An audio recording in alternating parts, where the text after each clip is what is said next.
and welcome back to another video. If you are new here, my name is Millie and I am currently living in Sydney, Australia.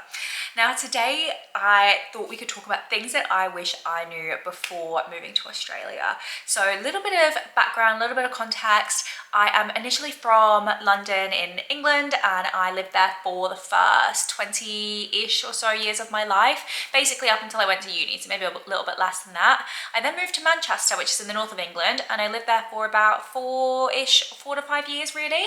And then I flew all the way from Manchester to Sydney, which is where I am 4 and a bit years later. So safe to say, I obviously love it here. I moved having kind of no idea what to expect. And so here are some of the things that I really wish that somebody had told me before I moved over here. The first category I thought we would really talk about would be, I've categorized this as relationships, but this is going to include relationships with family, friends, partners, kind of like everything under that one topic. So let's start with friends first. Now, my one key piece of advice that I would give, or that I do give to anyone that is moving over, is you have to put yourself out there. You have to put yourself in situations that maybe you're going to find a little bit uncomfortable, that are outside of your comfort zone, but honestly, that is how you're going to make friends. Unless you are one of the lucky people that move over here and you already know loads of people, then you just have to put yourself out there. And I was guilty of not doing this when I first moved over. In my defense, we also had COVID, so like I couldn't really go anywhere to meet anybody. But if I was to move over tomorrow for the first time, I would go and join a running club. I would go and join any sort of like social thing where you actually get to talk to people and meet people kind of outside of drinking really. So you actually get to know people. But yeah, you have to put yourself out there. My second kind of thing, just to kind of tag onto that, would be say yes to everything. If you get invited to something, say yes, go. Like you just have to do everything and anything, especially in those first couple of months until you kind of find your people. Because also, you know, you will meet people and they're lovely, but sometimes they're just not your people, and that's so fine as well. It took me a little while to find my like closest friends, and I would say now I've got like a really good little tight-knit group of friends that I could go to for anything. But yeah, have to put yourself out there in order to get there. Actually, funny story, my best friend Imogen, I met her through Facebook. There's Facebook pages, you can join them. There's like Irish around Sydney, English around Sydney, Girls in Sydney, or Girls Meet Up Sydney, like all of these types of Facebook pages. And I met Imogen through one of those, and she's literally my best friend now, 4 years down the line. So yeah, it might feel a bit uncomfortable at the time, but I promise you it will pay off. Another thing kind of, I guess, touching on that is you do sort of need to be prepared for people to come and go out of your life.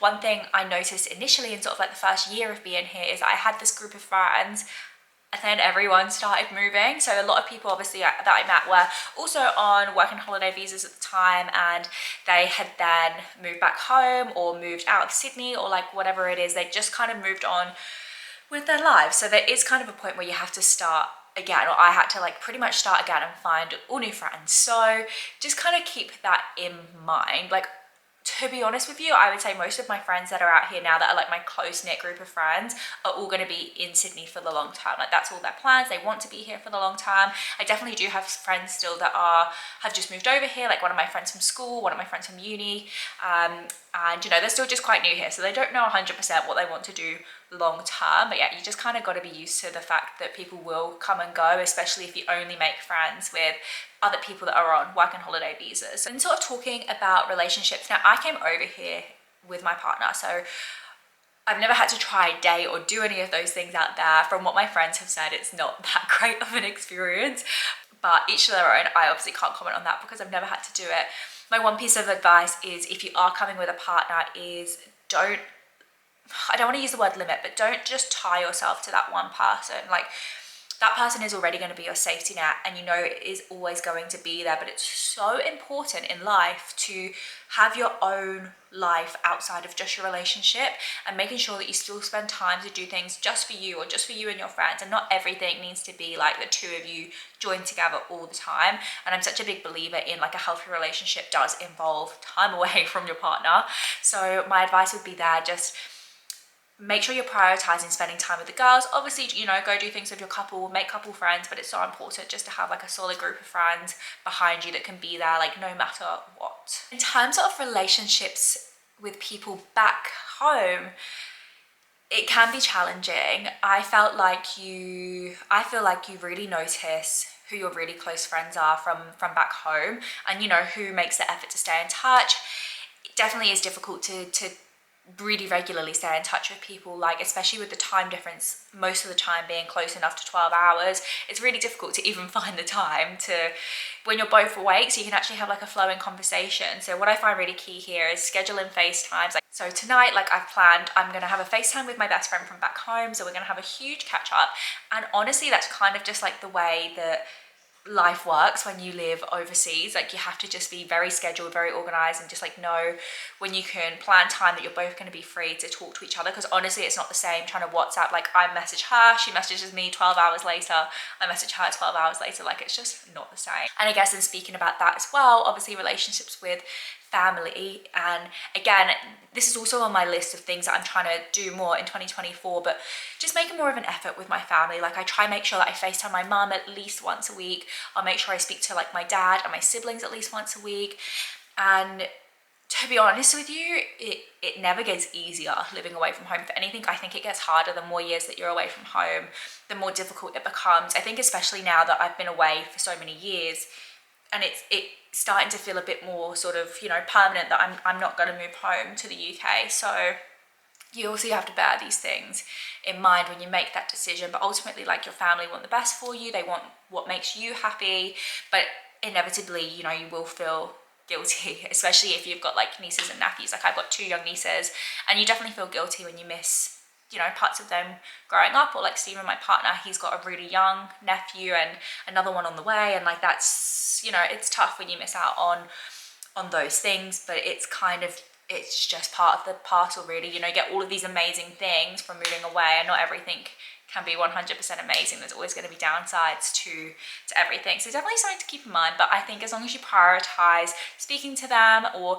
even what me and my family will try to do is once a year we'll try and meet up in a destination in the middle so that we can all see each other, and or I'll try to go home, or whatever it is. Like you can make it work. Like I said earlier, I really feel like you need to put in so much effort, especially those first few months, until you find like your good group of friends.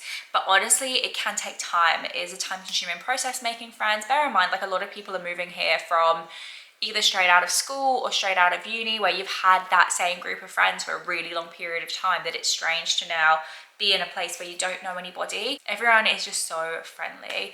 I would say it probably took me about 4 to 6 months to feel like fully settled and really just feel like this place is my home. So don't give up super early on in your journey. Just persevere, push through, and I promise you, you'll find your people and you'll feel settled, and you'll honestly just wake up every day feeling so grateful that you get to live here. Okay, so let's move on to jobs and working in Australia. Now, it was on the news recently actually, the average salary in Sydney is $100,000, and that's quite a high salary, if, like, to be honest, like, to just be quite frank, that it's a very high salary. I don't know where they've got this figure from. I don't know if this is like any sort of official study, but apparently, supposedly, that is the average salary at the moment in Sydney. Now, talking to like friends of mine and things like that, I feel like the scale is just so varied. Like I have friends that are on like 70k, and then I have friends all the way up to like over $250,000 a year. Like it's just so varied. Everyone's position is so different, but there definitely are opportunities out there for you to earn, I would say, a higher salary than what you would earn in the UK. Obviously, every job is different, every career is different, what you choose to do is different. There is definitely the opportunity. I guess it just comes down to, you know, what career you're in, what you want to do with your life, where you see yourself, if you want a managerial role, like if you want to go into sales and get commission. It's just so varied. I would say, like, moving here as a working holiday visa, you know, you obviously have restrictions on how long you can work. So I'm not sure if this is for both the work, because there's a working holiday and then the work and holiday if you're from different countries. I know the working holiday, there's a restriction for 6 months that you can only work at one employer. So that is definitely something to keep in mind, because to be quite frank with you, a lot of employers don't want to hire working holiday visas, and understandably so. Like, I do understand it, because why would you want to hire somebody who can only stay for 6 months, and then you've got to, you know, do that process again and again and again, and keep retraining and spending money on training new people. So I do get it.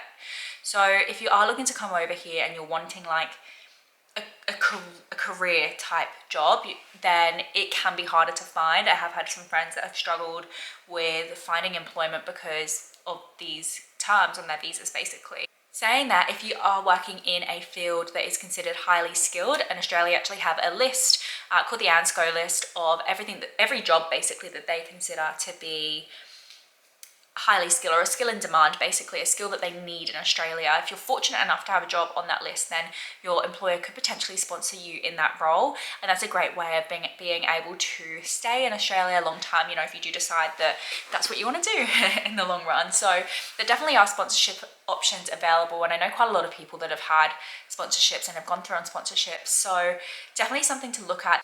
That list is quite extensive. One thing, the Aussie government change it all the time, so it's quite hard to keep up with it. But yeah, they do have a list with like the jobs that they say that they require at the moment in Australia, so definitely check that out if you are thinking that you want to stay here. Next, so let's talk about travel. My favorite thing to do, my favorite thing to spend my money on. And honestly, when you move to this side of the world, there are just so many opportunities, so many possibilities. Obviously, if you're watching this, I'm assuming one of the reasons you're watching this is because you're thinking of moving to Australia, or you have moved to Australia, and in which case you obviously probably love to travel as well and love to see new parts of the world. And I feel like living here just gives you so many possibilities, so many opportunities. Australia is beautiful, it's stunning, there's so much to see here. Every place is so different, and there's so many different landscapes, so many different terrains that honestly I can't even describe it all in this video because I'd be here for hours. But there's just so much to do here. There's so many countries on this side of the world that would just be so much more difficult to get to from the UK, and like maybe they're quite a bit more inaccessible because of the price. To do such a long journey just kind of wouldn't be worth it. For example, like Fiji, we've been to Fiji recently, we've just been to New Caledonia, like all of these amazing places on this side of the world that I just never would have dreamt possible from the UK because of the distance. So really one of the top things that I am focusing on at the moment is exploring new places, exploring new countries, especially trying to focus on ones that are on this side of the world whilst we're here, right? So make the most out of our time here, and also trying to do short flights, because let me tell you, you get used to doing long haul flights. I remember when I used to live in England and we would be traveling like within Europe, and we'd maybe fly from like London to Turkey, or is it Turkey? I feel like Turkey and Greece were always like the two longer flights. I think one of them was about 4 hours, and I remember thinking, 4 hours, what on earth am I going to do for 4 hours on a plane? Like that's the longest flight ever. Like it was just like, oh, such like a thing that I didn't look forward to. Whereas now I'm just so used to everything being like so long that anything under 10 hours I now consider short haul, which is wild to me. Like genuinely, we're going to Japan in a couple of months, and that's a 10-hour flight, and I'm like, oh, 10 hours, easy, nice and short.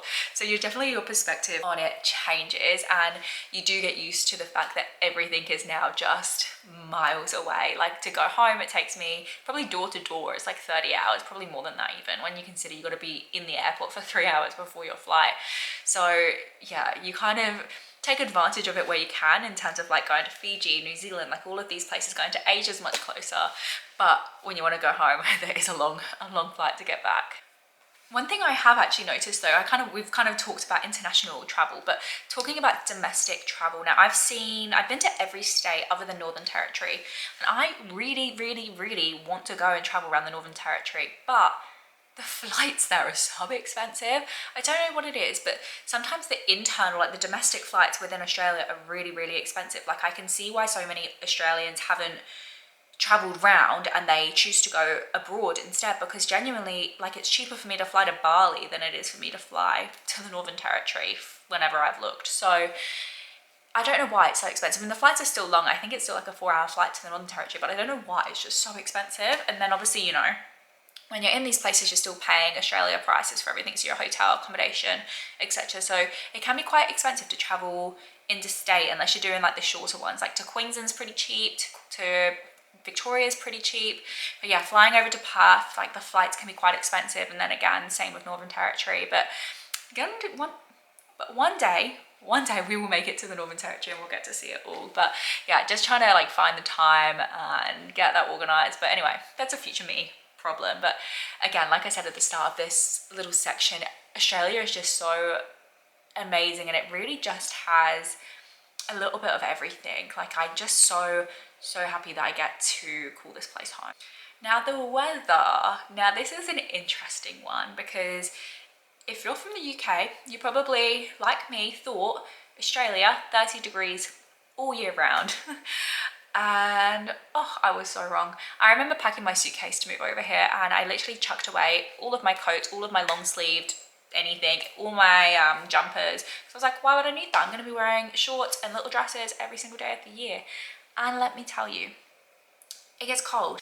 Now you definitely do acclimatize over here, because now anything below 20 degrees I do find cold. So that is definitely, I guess, part of why you do feel like Australia gets cold. But in the winters here in Sydney, it gets maybe down to like 12, 13 degrees, but honestly it feels Baltic, like it's so cold. And believe it or not, you get snow in Australia, so we can actually even go skiing here. So you can't even go skiing, in fact you might be able to go skiing in Scotland, but you can't go skiing in England as far as I know. So yeah, the temperatures definitely do drop much lower than you think. And actually I remember looking at this, because when I first moved over here it rained a lot, and I was like, why have I been sold this dream of Australia being dry and sunny all the time for it to rain? And actually I googled at the time, and it said that there's actually, if you look at daily average for rainfall, it actually rains more in Australia than it does in England. So yeah, my advice would be, don't throw out your winter stuff, bring everything with you, because you probably will need it at some stage.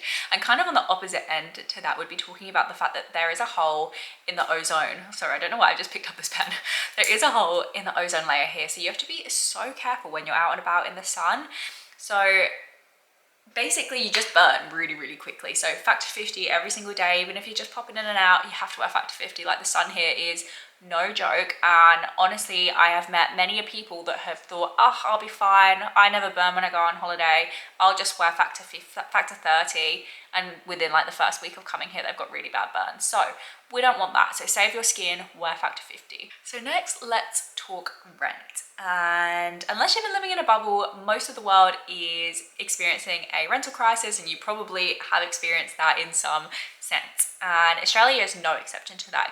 Australia has actually probably had it pretty bad, in my opinion. There is just such a lack of housing here. Basically, the amount of immigration that happens into Australia every year is so high that the government really just hasn't planned to keep up with the high levels of immigration that they have. So basically in 2020 they kicked everyone out for the pandemic, and a lot of people went home, and at that time rent dropped, and it was brilliant for being somebody that was living here, because we were getting really cheap rent. Like, in a share house, or in like a 2-bed apartment, for example, the rent for the whole 2-bed was only $700 a week. Like, that's great. We were paying $450 between two of us to have a bedroom in this 2-bed apartment. Now, fast forward to today, we obviously now, I mean, we personally want to have our own place, but looking at sort of average rents, if you go onto Domain, which is like the equivalent of Rightmove, a 1-bed in, I'm just kind of talking eastern suburbs as well, just because that's what I'm familiar with, but a 1-bed is going to set you back about $800 to $900 a week. And that's a hefty amount, in my opinion. I feel like that is pretty high. I think if you were a single person living by yourself, just wanted your own apartment, I think you would struggle, honestly, unless you had a very good salary, because $800 to $900 a week, that's a lot of money. And likewise with 2 beds, I think 2 beds at the moment, when I've last looked, are kind of around like $1,200 to $1,300. If you're looking, you know, like I am talking about like new beds with parking, like modern places. There probably are places that you can find cheaper, but honestly the market is so competitive right now. Like, you honestly have to be so lucky and have such a good application if you want to get the place that you want that's actually priced reasonably. One thing to note is people are offering over asking, and that's quite like a common occurrence at the moment. So they're offering over asking, and then they're paying 6 months up front. So you really have to be competitive with your application. Now, we've been quite fortunate. We've been in this apartment for a year and a half now, longer than that, maybe two and a half years. We've been in this apartment anyway for quite a long time. So we're pretty settled here, and we don't intend to move anytime soon, pretty much, but just definitely something to be aware of. When we first moved over in 2020, it was a super competitive market. It was quite hard to find a room, because initially we were just like renting rooms, we weren't getting our own place. And from seeing my friends again, going through these experiences, it's very competitive at the moment. It's very difficult to find a room, and it's even more difficult if you're trying to find your own place. So definitely something to consider when moving here. Just leave yourself enough time. Make sure you've got enough money if you're first moving over, to ensure that you can set up in like an Airbnb or whatever it is that you're doing until you do manage to secure a rental. One of the benefits though to living in Australia is that you only have, when you're renting, you only have to obviously pay your rent, and the only other thing you have to pay is your electric. So you don't pay for water, and you don't pay for like council tax. So the landlords here, the owners of the properties, they pay for your water and they pay for the council rates as well. So that is brilliant, because that definitely brings the price down for you as a renter. And interestingly, recently I've been like really obsessive over like looking at houses and seeing what houses are selling for in this area and things like that.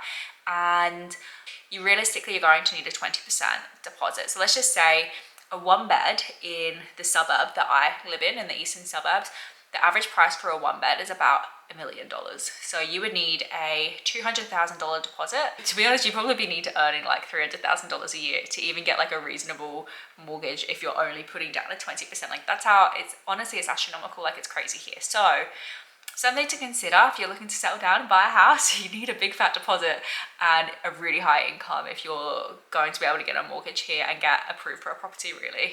Now, something I feel like I have to touch on is wildlife, because again, I don't know where this has come from, but honestly, every English person genuinely thinks that Australia is filled with scary animals, and it is, don't get me wrong, there are still sharks, snakes, spiders, etc., but you just don't really see them, especially if you're going to move over here and you're going to live in a main city like Sydney, Melbourne, etc. You're really not going to see very much. In my whole time living in Sydney, I have never seen a snake here, ever. I have seen one snake in the wild over the last 4 and a bit years, and that was down about 2 or 3 hours south from where I live. Aside from that, with spiders, like look, we do get the occasional spider, same as kind of what you'd get in England, but just a little bit bigger. But honestly, like it's so rare that it's just not something to be scared of or like to put you off moving. Like what a silly little thing to let affect a life-changing decision such as moving here is like being scared of a spider. Like, come on. So yeah, it's definitely, I guess, like dramatized to English people, like how many scary animals there are out here. So don't let that affect your decision. One thing I would say is the flies. I don't know why. They're not too bad in Sydney most of the time, but there have been a couple of days this summer where the flies have been so bad that I've been like, what the hell is going on? Like, you actually don't even want to be outside. But I don't know what was happening. I feel like maybe we just had an extra like hot or humid day or something, but it was horrible. But we did notice when we were in Western Australia that the flies there were quite bad when we were over there. And I think Stephen and I are both quite irritated by flies. So if you're like us, maybe trial that, see how it goes. But people will literally wear nets over their face to like cover themselves from the flies. So go take that as you will. Likewise, when it comes to sharks, I feel like I've never really spoken about this before on my channel, but there definitely are probably a lot of sharks in Sydney's waters. I'm sure there are, but you just don't see them. And my theory is if somebody else is further out than you are in the sea, you're all good. Honestly, like we're in their home, you have to respect them. If you are really terrified, just don't get in the sea. I thought I would kind of finish point 7 being about lifestyle. And I guess lifestyle is a very broad topic overall.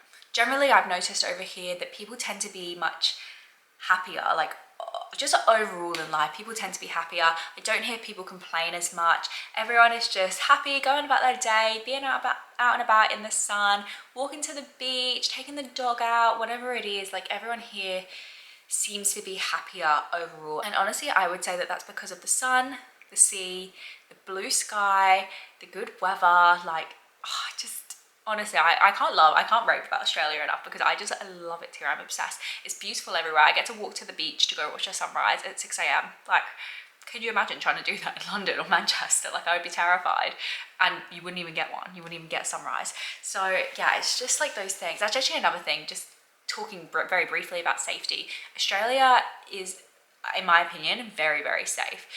I feel much safer walking around here at night or by myself or in the dark here than I ever would have, especially in Manchester.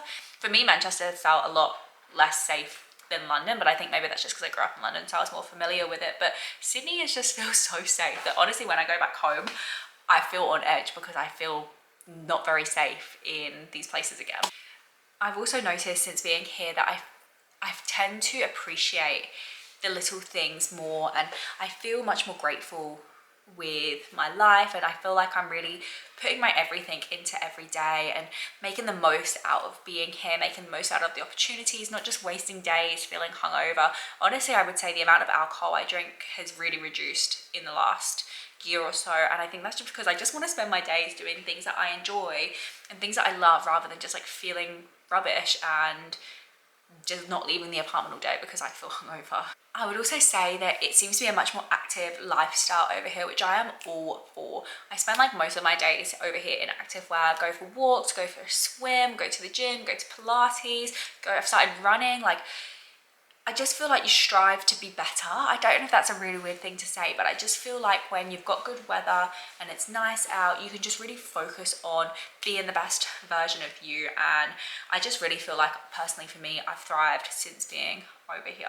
The final point I am just going to touch on is about settling down. And the reason I want to talk about this is because I think for many people that are moving over here in your 20s, a lot of your friends back home will be getting engaged, buying houses, having babies, like starting to do all of those things. And honestly, for me, I loved being over here and not feeling any pressure to do any of those things. Like, I'm on my own timescale. I don't need to compare myself to what anyone else is doing. And I just find that over here, everyone else is kind of in that same mindset of, you don't need to rush into, not that I'm saying anyone else is rushing, but you don't need to rush into doing all of these things. You don't need to just get engaged or have a baby or buy a house because that's what other people are doing. You just get to do things at your time scale and your schedule, and you get to prioritize what's important to you. Like, what's important to me is traveling, seeing the world, prioritizing my health, and I just get to do all of those things out here without feeling like I'm need to compare myself to where anybody else is up to in life. So yeah, that's definitely something to take note of.